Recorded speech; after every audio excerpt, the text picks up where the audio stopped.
ನಿಮಗೆ ಎರಡನೇ ಪ್ರಶ್ನೆ ಸರ್, ಕರ್ನಾಟಕದಲ್ಲಿ ಬಿಜೆಪಿನ ಯಡಿಯೂರಪ್ಪ ಸಾಹೇಬರು ಎಷ್ಟು ಶ್ರದ್ಧೆಯಿಂದ ಕಟ್ಟಿದ್ರು ಅಷ್ಟೇ ಶ್ರದ್ಧೆಯಿಂದ ಈಶ್ವರಪ್ಪನವರು ಕಟ್ಟಿದವರು. 35-40 ವರ್ಷ ಒಂದು ಬ್ಯಾಕ್ವರ್ಡ್ ಕಮ್ಯುನಿಟಿ ಲೀಡರು. ಪಾಪ ನಿಮ್ಮ ಪಾರ್ಟಿನ ಕಟ್ಟಿದ್ರು, ನೀವು ಕೂತಿದ್ದೀರ ಚೇರು, ರಾಜ್ಯಾಧ್ಯಕ್ಷರ ಚೇರು, ಅದಕ್ಕೆ ಅವ್ರ ಶ್ರಮನೂ ಇದೆ. ಈಶ್ವರಪ್ಪನವ್ರನ್ನ ಕರ್ನಾಟಕದ ಅಡ್ವಾಣಿ ಅಂತ ಕರೀತಿದ್ರು, ಅಂಥವ್ರನ್ನ ಅಧ್ವಾನ ಮಾಡಿಬಿಟ್ರಲ್ಲ ವಿಜೇಂದ್ರ ಅವರೇ, ಅಧ್ವಾನ ಮಾಡಿಬಿಟ್ರಲ್ಲ. ಈಶ್ವರಪ್ಪನವ್ರ ಬಗ್ಗೆ ಅಂದರೆ ನಿಮ್ಮ ಪಾರ್ಟಿ ಕಟ್ಟಿದವ್ರ ಬಗ್ಗೆನೇ ಅವ್ರ ಟಿಕೆಟ್ ತಪ್ಪಿಸಿದ್ರಿ, ಅವ್ರ ಮಗನ ಟಿಕೆಟ್ ತಪ್ಪಿಸಿದ್ರಿ, ಅವರ ತೇಜೋವಧೆಗೆ ಇಳಿದ್ರಿ. ಆದರೂ ಅವರು ಅದನ್ನೆಲ್ಲ ಸಹಿಸ್ಕೊಂಡಿದ್ದಾರೆ. ಫಸ್ಟು ನೀವು ಪಾಪ ಈಶ್ವರಪ್ಪನವ್ರನ್ನ ಯಾಕೆ ಸೈಡ್ಲೈನ್ ಮಾಡಿದ್ರಿ ಅಂತ ನೀವು ಅವ್ರಿಗೆ ಹೇಳಿ.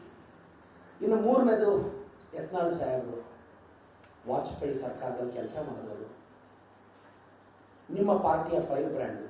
ಅವರು ನಮ್ಮ ಮೇಲೆ ಫೈರ್ ಆಗಿದ್ದಕ್ಕಿಂತ ನಿಮ್ಮ ಮೇಲೆ ಫೈರ್ ಆಗಿದ್ದೇ ಜಾಸ್ತಿ. ಅವ್ರನ್ನೂ ಮೂಲೆ ಗುಂಪು ಮಾಡಿದ್ರಿ. ಇದ್ರ ಬಗ್ಗೆ ಮಾತಾಡಿ ವಿಜಯೇಂದ್ರ ಅವರೇ. ನಾಲ್ಕನೇ ಪ್ರಶ್ನೆ, ನೀವು ರಾಜ್ಯಾಧ್ಯಕ್ಷ ಆದಮೇಲೆ ಆದರೂ ಬರ ಪರಿಹಾರದ ಬಗ್ಗೆ ಧ್ವನಿ ಎತ್ತಬೇಕಾಗಿತ್ತು, ನೀವು ಧ್ವನಿ ಎತ್ತಲಿಲ್ಲ. ಏನಾದರೂ ಮಾತಾಡಿದ್ರೆ ನಿಮ್ಮ IT ಸೆಲ್ ಇಟ್ಕೊಂಡು, ನಿಮ್ಮ IT ಟೀಮ್ ಇಟ್ಕೊಂಡು ತೇಜೋವಧೆ ಹಿಡಿತೀರಾ. ನಾನು ಕಳೆದ 2-3 ದಿನದಿಂದ ನೋಡ್ತಿದ್ದೀನಿ, ಒಬ್ಬ ರಾಜ್ಯಾಧ್ಯಕ್ಷರು ಇಶ್ಯೂಸ್ ಎಷ್ಟಿದಾವೆ ಮಾತಾಡೋಕ್ಕೆ, ಎಷ್ಟು ಗಂಭೀರ ವಿಚಾರಗಳಿದೆ ಮಾತಾಡೋಕ್ಕೆ, ಎಷ್ಟು ವಿಚಾರಗಳು ಮಾತಾಡ್ಬೋದು. ಪ್ರತಿದಿನ ಒಂದು 4 ಪತ್ರಿಕೆ ಓದಿದ್ರೆ ಅದೆಲ್ಲ ಬಿಟ್ಟು ಅದು ಏನು ಸರ್ ಹೇರ್ ಸ್ಟೈಲ್ ಸರ್, ಮಧು ಬಂಗಾರಪ್ಪನವ್ರ ಹೇರ್ ಸ್ಟೈಲ್ಗೆ ಕರ್ನಾಟಕದಲ್ಲಿ ಅವ್ರದೇ ಆದಂಥ ಫ್ಯಾನ್ಸ್ ಫಾಲೋವರ್ಸ್ ಇದ್ದಾರೆ. ನೀವ್ಯಾಕೆ ಅದ್ರ ಬಗ್ಗೆ ತಲೆ ಕೆಡಿಸ್ಕೊಳ್ತೀರಾ? ಕಂಟೆಂಟ್ ಇಲ್ಲದೆ ಇದ್ದಾಗ ನಡಿ ಈಗ ಶುರು ಮಾಡೋಣ. ಕೇಸರಿಯಿಂದ ಮನೋಲ್ಲಾಸ ಮನಸ್ಸು ಮತ್ತೇರಿ ಕುಣಿದಾಡಿದೆ ನೋಡು, ಮನಸ್ಸು ಮತ್ತೇರಿ ಕುಣಿದಾಡಿದೆ ನೋಡು. ಕ್ಷಣ ಕ್ಷಣವೂ ಆಚರಿಸಿ ಕೇಸರಿ ಹಬ್ಬ. ವಿಮಲ್ ಬಾಯಲ್ಲಿ ಹೇಳಿ ಕೇಸರಿ. ಇಲ್ಲದೆ ಇದ್ದಾಗ ಅಡ್ವೈಸರ್ಸು ಬರೀ ಡೀಲ್ಗಳಿಲ್ಲದಾಗ ಹಿಂಗಿರುತ್ತೆ ಕಂಟೆಂಟ್ ಪ್ರೆಸೆಂಟೇಷನ್. ಒಂದು 4 ಜನ ಡೈಲಿ ಓದಿ ಅಣ್ಣ ಇದು ವಿಚಾರ ಅಣ್ಣ ಅಂತ ಕರೆಕ್ಟಾಗಿ ಹೇಳಿದ್ರೆ, ವಿಜೇಂದ್ರ ಅವರೇ ನೀವು ಯುವಕರಿದ್ದೀರಾ, ಏನೇನೋ ಕನಸು ಕಟ್ಕೊಂಡು ಬಂದಿದ್ದೀರಾ. ಯಡಿಯೂರಪ್ಪ ಸಾಹೇಬ್ರ ಬಗ್ಗೆ ನನಗೆ ಅಪಾರವಾದ ಗೌರವ ಇದೆ. ಅವ್ರ ಮಗ ಅನ್ನೋ ಎಲಿಜಿಬಿಲಿಟಿ ನಾನು ಪಕ್ಕಕ್ಕಿಟ್ಟರೆ ಸರ್, ಯಾವ ಕಾರಣಕ್ಕೆ ತಾವು ರಾಜ್ಯಾಧ್ಯಕ್ಷರಾದರು ಅದನ್ನು ಪಕ್ಕಕ್ಕಿಟ್ಟು ದಯವಿಟ್ಟು ಬ್ರೀಫ್ ಮಾಡಿ. 35-40 ವರ್ಷ ಪಾರ್ಟಿ ಕಟ್ಟಿದವ್ರನ್ನೆಲ್ಲ ತುಳಿತಾ ಬಂದಿರಿ ನೀವು. ಎಥಿಕ್ಸ್ ಇಲ್ಲ. ನೀವು ನಮ್ಮ ಪಕ್ಷದ ಬಗ್ಗೆ, ನಮ್ಮ ಮುಖ್ಯಮಂತ್ರಿಗಳ ಬಗ್ಗೆ, ಉಪಮುಖ್ಯಮಂತ್ರಿಗಳ ಬಗ್ಗೆ ಮಾತಾಡಿದ್ರಿ. ವಿಜೇಂದ್ರ ಅವರೇ, ನೀವು BJP ರಾಜ್ಯಾಧ್ಯಕ್ಷರಲ್ವಾ, ಶಿಸ್ತಿನ ಪಕ್ಷ ಅಂತ ನಿಮ್ಮನ್ನು ನೀವೇ ಕರ್ಕೊಂಡಿದ್ದೀರಲ್ಲ. ಶಿಸ್ತಿನ ಪಕ್ಷ ಅಂದರೆ ಅದು ಕಾಂಗ್ರೆಸ್ ಸರ್. ನಮ್ಮ ಪಕ್ಷದಲ್ಲಿ ಯಾರಾದರೂ ಬಹಿರಂಗವಾಗಿ ನಮ್ಮ CM ಸಾಹೇಬರು, DCM ಸಾಹೇಬರು ನಾವು ಮಾತಾಡಲಿ, ಕಿತ್ತು ಬಿಸಾಕ್ತೀವಿ ಸಾಯಂಕಾಲದಷ್ಟೊತ್ತಿಗೆ. ಈಶ್ವರಪ್ಪನವ್ರು ಮಾತಾಡ್ತಾನೆ ಇದ್ದಾರೆ, ಯತ್ನಾಳ್ ಸಾಹೇಬರು ಮಾತಾಡ್ತಾನೆ ಇದ್ದಾರೆ. ತೀರ್ಮಾನ ತಗೊಳ್ಳೋ ಗಟ್ಸ್ ಇಲ್ಲ ನಿಮಗೆ. ಚೇರ್ಗೆಲ್ಲರಿಗೆ ಕೆಪಾಸಿಟಿ ಇರೋದು, ಅದ್ರ ಮೇಲೆ ಕೂತ್ಕೊಳ್ಳೋರಿಗೆ. ಇವತ್ತು ನಿಮ್ಮ ವಿರುದ್ಧ ನನಗೆ ಯಡಿಯೂರಪ್ಪ ಸಾಹೇಬ್ರ ಬಗ್ಗೆ ಭಾಳ ಗೌರವ ಇದೆ. ಅವರು 40-45 ವರ್ಷ ರಾಜಕಾರಣ ಮಾಡಿದವರು. ಪಾಪ ಯಾವತ್ತೂ ಒಂದು ನಿಷ್ಠೆಯಿಂದ ನಡ್ಕೊಂಡು ಹೋದ ವ್ಯಕ್ತಿ. ಆದರೆ ಯಾವುದೋ ಒಂದು ಚೋಟಾ ಸಿಗ್ನೇಚರ್ ಯಾರೋ ಹಾಕಿದ್ರಲ್ವ, ಅದರಿಂದ ಅವ್ರು ಜೈಲಿಗೆ ಹೋಗ್ಬೇಕಾಯ್ತು. ಆ ಚೋಟಾ ಸಿಗ್ನೇಚರ್ ಹಾಕಿದ್ದು ಯಾರು? ವಿಜೇಂದ್ರ ಅವರೇ. ಯಾಕೆ ಪ್ರಶ್ನೆಗಳೆಲ್ಲ ಕೇಳ್ತಿದ್ದೀನಿ ಅಂದರೆ ಇಶ್ಯೂಸ್ ಮೇಲೆ ಮಾತಾಡಿ ಸರ್.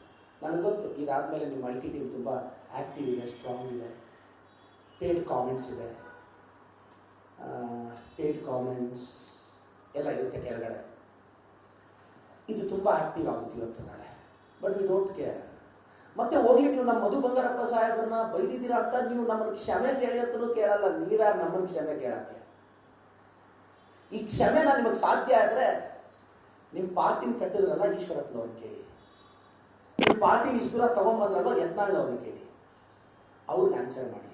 ಸಾಧ್ಯ ಆದರೆ ಇದಕ್ಕೆಲ್ಲ ಆನ್ಸರ್ ಮಾಡಿ ವಿಜೇಂದ್ರ ಅವರೇ. ಬರ ಪರಿಹಾರದ ಬಗ್ಗೆ ಕೇಂದ್ರ ಸರ್ಕಾರನ ನಾವು ಭಿಕ್ಷೆ ಬೇಡದಂಗೆ ಬೇಡದ್ವಿ, ಕೊಡಲಿಲ್ಲ. ನಿರ್ಮಲಾ ಸೀತಾರಾಮನ್ ಅವರು ಸ್ಪಂದಿಸಲಿಲ್ಲ. ಡೆಲ್ಲಿಯಲ್ಲಿ ಹೋಗಿ ಸ್ಟ್ರೈಕ್ ಮಾಡಿದ್ವಿ, ನೀವು ಬಾಯಿ ಬಿಚ್ಚಲಿಲ್ಲ. ನಮ್ಮ ಕೃಷ್ಣ ಬೈರೇಗೌಡ ಸಾಹೇಬರು ಸುಪ್ರೀಂ ಕೋರ್ಟ್ಗೆ ಹೋಗಿ ಅಲ್ಲಿ ಕೇಸ್ ಹಾಕಿ ಗೆದ್ಕೊಂಡ್ಬಂದು ಪರಿಹಾರ ತಗೊಳ್ಳೋ ಪರಿಸ್ಥಿತಿ ಬಂದಿದೆ ನಮಗೆ ಅಂದರೆ ಕೇಂದ್ರ ಸರ್ಕಾರ. ಬಿಡಿ, ನೀವು ಅಷ್ಟು ಸಂಸದರಿದ್ರು ನೀವು ತರಕ್ಕಾಗಲಿಲ್ಲಲ್ವಾ? ಈ ಬಾರಿ ನಾವು 19ರಿಂದ 21 ಸೀಟ್ ಗೆಲ್ತೀವಿ. ನನಗಿರೋ ಮಾಹಿತಿ 19ರಿಂದ 21 ಸೀಟು ಈ ಬಾರಿ ಕರ್ನಾಟಕದಲ್ಲಿ ಕಾಂಗ್ರೆಸ್ ಗೆಲ್ಲುತ್ತೆ. ಈ ಸಂಸದರನ್ನ ಕರ್ಕೊಂಡೋಗಿ ಕೇಂದ್ರದಲ್ಲೂ ನಮ್ಮ ಸರ್ಕಾರ ಇರುತ್ತೆ, ನಮ್ಮ ಸರ್ಕಾರದ ಹತ್ರ ಹೋಗಿ ನಾವು ಫಂಡ್ನ ರಿಲೀಸ್ ಮಾಡ್ಕೊಂಡು ಬರ್ತೀವಿ. ರಾಜ್ಯಾಧ್ಯಕ್ಷರಾಗಿ ದಯವಿಟ್ಟು ಇಶ್ಯೂಸ್ ಮೇಲೆ ಮಾತಾಡಿ ಸರ್, ಇಶ್ಯೂಸ್ ಮೇಲೆ ಮಾತಾಡಿ, ಪ್ರಶ್ನೆ ಮಾಡಿ. ನಾವು ಬೇಡ ಅಂತಿಲ್ಲ, ನಾವು ವಿಮರ್ಶೆಗೆ ಸಿದ್ಧ ಇದ್ದೀವಿ ಸರ್, ನಾವೇನು ಎದುರ್ತಾ ಇಲ್ಲಲ್ವ? ನಿಮ್ಮ ವಿಮರ್ಶೆಗಳಿಗೆ, ನಿಮ್ಮ ಸೋಷಿಯಲ್ ಮೀಡಿಯಾ ಕಾಮೆಂಟ್ಗಳಿಗೆ, ನಮ್ಮ 0.1% ಏಕಾಗ್ರತೆನೂ ನೀವು ಚದರ್ಸಕ್ಕಾಗಲ್ಲ ಸರ್. ಬಟ್ ನಾನೇನು ಅಂದರೆ ಹೇಳ್ತಾರೆ opposition is the watch dog of the democracy ಅಂತ.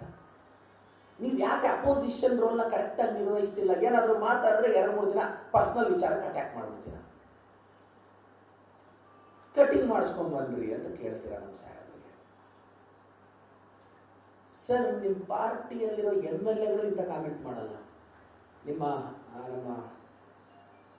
ಹಿರಿಯರು ಆವಾಗ ನಮ್ಮ DK ಸಾಹೇಬರು ಗಡ್ಡದ ಬಗ್ಗೆ ಮಾತಾಡಿದ್ರು, ಮಾನ್ಯ ಅಶೋಕ್ ಸರ್. ನಂತರ ಅದು ಮುಜುಗರಕ್ಕೀಡಾಗಿ ಅವ್ರು ಕ್ಷಮೆ ಕೇಳಿದ್ರು.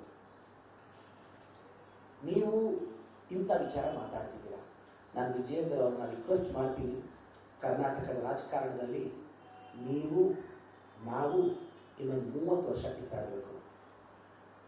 ದಯವಿಟ್ಟು ಇಶ್ಯೂಸ್ ಮೇಲೆ ಕಿತ್ತಾಡೋಣ. ನಮ್ಮನ್ನು ಪ್ರಶ್ನೆ ಮಾಡಿ ಸರ್, ಇಶ್ಯೂಸ್ ಮೇಲೆ ಮಾಡಿ. ವೈಯಕ್ತಿಕ ತೇಜೋವಧೆ ಬೇಡ ಸರ್. ಇವತ್ತು ಮಧು ಬಂಗಾರಪ್ಪ ಸಾಹೇಬರು OBC ಸಮುದಾಯದ ಪ್ರೆಸಿಡೆಂಟ್ ರೀ. ಇವತ್ತು ಗ್ಯಾರಂಟಿಗಳು ಏನು ಕರ್ನಾಟಕದಲ್ಲಿ ಅನುಷ್ಠಾನ ಆಗ್ತಿದೆ ಆ ಗ್ಯಾರಂಟಿಗಳ ಸಮಿತಿಯ ಉಪಾಧ್ಯಕ್ಷರಾಗಿದ್ದವ್ರಿ. ಇವತ್ತು ಆ ಗ್ಯಾರಂಟಿಗಳಲ್ಲಿ ಅವ್ರ ಐಡಿಯಾ ಇದೆ. ಬಂಗಾರಪ್ಪನವ್ರ ರಕ್ತ ರೀ. ಇವತ್ತು ಅವರು ಕಷ್ಟಪಟ್ಟು ರಾಜಕಾರಣದಲ್ಲಿ 20-25 ವರ್ಷ ಸ್ಟ್ರಗಲ್ ಮಾಡಿ ಏಕಾಏಕಿ ಬಂದು ಅವ್ರೇನೋ ಮಿನಿಸ್ಟರ್ ಆಗಿದ್ದಲ್ಲ ರೀ. ಎಷ್ಟು ಸೋಲು ನೋಡಿದ್ರು, ಎಷ್ಟು ಗೆಲುವು ನೋಡಿದ್ರು, ಎಷ್ಟು ಅವಮಾನ ಅನುಭವಿಸಿದ್ರು. ಆದ್ರೆ ಆಚೆನೂ ಬಂದು ಬೆಳೆಯೋದಿದೆ ಅಲ್ಲ, ಅಷ್ಟು ಸುಲಭ ಅಲ್ಲ. ಒಂದು ಬ್ಯಾಕ್ವರ್ಡ್ ಕ್ಲಾಸ್ ಹುಡುಗರ ಬಗ್ಗೆ ಯಾಕೆ ವಿಜಯೇಂದ್ರ ಅವರೇ ನಿಮ್ಗೆ ಬೇಜಾರು? ನಮ್ಮ ಕತೆ ಬಿಡಿ. ನಿಮ್ಮಿದ್ರಲ್ಲೇ ಇರ್ತಕ್ಕಂಥ ಬ್ಯಾಕ್ವರ್ಡ್ ಕಮ್ಯುನಿಟಿ ಲೀಡರು ಈಶ್ವರಪ್ಪನವ್ರು ದೂರ ಮಾಡಿಬಿಟ್ರಲ್ಲಿ. ಬಿಡಿ ವಿಜಯೇಂದ್ರ ಅವರೇ, ಬ್ಯಾಕ್ವರ್ಡ್ ಕಮ್ಯುನಿಟಿಯವರು ಎಮರ್ಜ್ ಆಗಲಿ. ಐಡಿಯಾಲಜಿಕಲಿ ಚರ್ಚೆಗೆ ನಾನು ಅವ್ರನ್ನ ವಿನಂತಿಸ್ತೇನೆ. ಮೋಸ್ಟ್ಲಿ ದಯವಿಟ್ಟು ನಾಳೆ ಇಶ್ಯೂಸ್ ಮೇಲೆ ಕೌಂಟರ್ ಕೊಡಿ ಸರ್. ಇಲ್ಲ ವೈಯಕ್ತಿಕವಾಗಿ ಟಾರ್ಗೆಟ್ ಮಾಡ್ತೀವಿ ಅಂದರೆ ಮಾಡ್ಬೋದು ಸರ್. ನಾವು ವಿಮರ್ಶೆಗೆ ಸಿದ್ಧವಾಗಿದ್ದೀವಿ, ವಿಮರ್ಶೆಗಳನ್ನ ಸ್ವೀಕರಿಸಕ್ಕೂ ಸಿದ್ಧವಾಗಿದ್ದೀವಿ. ದೇಶದ ಅತಿ ದೊಡ್ಡ ನೆಟ್ವರ್ಕ್ ನಿಂದ ಮೆಗಾ ಕವರೇಜ್. ದೇಶದ ಮತದಾರನ ಆದೇಶ NDAಗ ಇಂಡಿ ಒಕ್ಕೂಟಕ್ಕ. ಲೋಕ ಅಖಾಡದಲ್ಲಿ ಗೆಲ್ಲೋದ್ಯಾರು ಸೋಲೋದ್ಯಾರು? ಕರುನಾಡಿನ 28 ಕ್ಷೇತ್ರಗಳ ನಿಖರ ಫಲಿತಾಂಶ. ಫಾಸ್ಟ್ ರಿಸಲ್ಟ್, ಪಕ್ಕಾ result. Number 1 election team, number 1 network, number 1 coverage.